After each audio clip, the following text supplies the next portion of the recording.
That's why it's a negotiation. When you send an offer or you receive an offer, there's a escrow period. In that escrow period, there's timelines that you have to do your investigations when it comes to inspecting the home or getting professionals out there to look at different parts of the home, of the foundation, the roof, the plumbing, whatever, right? There's a period.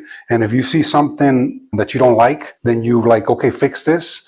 Also, the title, you got to make sure that you're actually able to buy the house, that nobody has a claim to the title. It's called clean title. The buyer's called ready and able or willing and able, which means that you want to buy it and that you have the means to. And for the seller is that you have to have there's a specific word. It's not coming to me right now, but it's like that nobody has a claim to it, whatever the thing is. I can look it up if you're interested, but that's what the escrow period is for. Make sure that the seller can actually give you the house and make sure that the buyer can actually pay you for the house.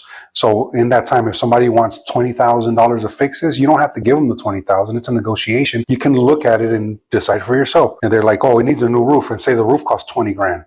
Then it's just, oh, it has a leak on this corner. That's why it's a negotiation. Like I said, just because somebody asks for $20,000, it doesn't mean you have to give it to them. It depends also on what position the seller is in. If the seller just absolutely wants to sell and doesn't want to risk losing it. But if it's a fair price, real estate agent that tells you what the fair price is, if it's a fair price, if you're trying to get too much money for the house and the house is in a condition that doesn't warrant that money, be prepared to be asked for a discount. But if the house is fairly priced and on average what the house is going to sell for, you don't have to be that worried, because if you don't work with this buyer that's being unreasonable, if they're being unreasonable, then you move on to the next buyer.